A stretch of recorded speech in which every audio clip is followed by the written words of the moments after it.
పిల్లలకు లైంగిక విద్య గురించి ఏ వయసులో చెప్పడం మంచిది? సెక్స్ ఎడ్యుకేషన్ విషయానికి వస్తే చాలా మంది తల్లిదండ్రులు తమ పిల్లల ప్రశ్నలకు సమాధానం ఇవ్వకుండా ఉండటానికి ప్రయత్నిస్తారు.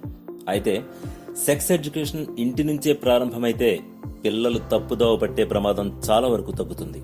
నేటి పిల్లలు తమ ప్రశ్నలకు సమాధానాలు వెతుక్కోవడానికి తల్లిదండ్రులపై ఆధారపడాల్సిన అవసరం లేదు. ఫోన్లో గూగుల్ అన్ని విషయాలు చెప్పేస్తుంది. సామాజిక మాధ్యమాలతో స్నేహం చేయడం ద్వారా నేటి పిల్లలకు సమాధానం దొరుకుతుంది.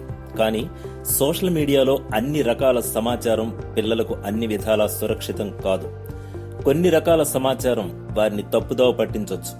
పిల్లలు సరైన సమయంలో, సరైన మార్గంలో సరైన సమాచారాన్ని పొందకపోతే వారు తప్పుడు మార్గంలో వెళ్లే అవకాశం చాలా ఉంది.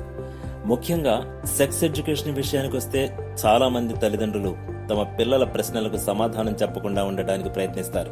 అయితే సెక్స్ ఎడ్యుకేషన్ ఇంటి నుంచే ప్రారంభమైతే పిల్లలు తప్పుదోవ పట్టే ప్రమాదం చాలా వరకు తగ్గుతుంది. అటువంటి పరిస్థితిలో చాలా మంది తల్లిదండ్రులు తమ బిడ్డకు సెక్స్ ఎడ్యుకేషన్ ఏ వయసులో ఇవ్వాలో తెలియక సతమతమవుతూ ఉంటారు. తల్లిదండ్రులు తమ పిల్లలకు సెక్స్ గురించి మాట్లాడేందుకు సందేహిస్తారు. సంభాషణను ఎలా ప్రారంభించాలో కూడా వారికి అర్థం కాదు. అయితే ఇది వారి అభివృద్ధిలో సున్నితమైన, ముఖ్యమైన అంశం అని మాత్రం తల్లిదండ్రులు తెలుసుకోవాలి. సెక్స్ ఎడ్యుకేషన్ అనేది పిల్లలకు అందించాల్సిన అవసరం ఉంది. దీనివల్ల వారిని వారు రక్షించుకోవచ్చు కూడా. తల్లిదండ్రులు ఈ అంశంపై వారితో మాట్లాడడానికి సిద్ధంగా ఉండటం, ప్రశ్నలకు నిజాయితీగా సమాధానం ఇవ్వడానికి సిద్ధంగా ఉండాలి. 4 ఏళ్ల వయసులోనే పిల్లలకు సెక్స్ ఎడ్యుకేషన్ ను పరిచయం చేయాలి. మంచి స్పర్శ, చెడు స్పర్శ గురించి వారు అర్థం చేసుకునేలా చెప్పాలి. ఈ వయసులోని ఆడపిల్లలు కూడా లైంగిక దాడులు బారిన పడుతున్నారు. ప్రైవేట్ భాగాల భద్రత, అక్కడ ఎవరూ తాకకూడదనే విషయాన్ని వారికి చెప్పాలి. 8 ఏళ్ల వయసులో పిల్లలు తెలివైన వారుగా తయారవుతారు. కాబట్టి వారికి నిజమైన వాస్తవాలు చెప్పండి. వారి పుట్టుకకు సంబంధించిన ప్రశ్నలు అడిగినప్పుడు నిజాలు చెప్పండి. ఒక బిడ్డ పుట్టడానికి స్పెర్మ్, అండాలు రెండూ అవసరమని పిల్లలకు వివరించండి.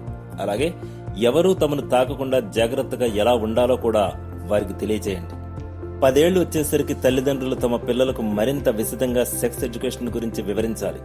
ఈ రోజుల్లో అత్యాచారం, శారీరక వేధింపులు వంటి వార్తలు ప్రతిరోజు టీవీల్లో, వార్తాపత్రికల్లో రావడం సర్వసాధారణంగా మారింది. అటువంటి పరిస్థితిలో పిల్లవాడు ఈ విషయాలకు సంబంధించిన ఏదైనా ప్రశ్నను మిమ్మల్ని అడిగితే దానికి మీరు సరైన సమాధానం ఇవ్వాలి. 15 సంవత్సరాల వయసులోని పిల్లలకు తెలిసిన అరకొర లైంగిక విద్య అతన్ని తప్పుడు దిశలో నడిపిస్తుంది. ఈ ప్రమాదాన్ని నివారించడానికి పిల్లలతో బహిరంగంగా మాట్లాడండి. తద్వారా పిల్లల మనస్సులో ఉన్న సందేహాలను తెలుసుకోండి. సెక్స్ గురించి మాట్లాడడానికి పిల్లలకు అనువైన వాతావరణాన్ని ఇవ్వండి. ఇక్కడ మీ బిడ్డ ప్రశ్నలు అడగడం, సున్నితమైన విషయాలను చర్చించడం వంటివి చేయగలిగేలా చూడండి. మరొక వీడియోలో మళ్ళీ కలుస్తాను. నమస్కారం. లైక్ చేయండి, కమెంట్ చేయండి, షేర్ చేయండి, సబ్స్క్రైబ్ చేయండి. నమస్తే.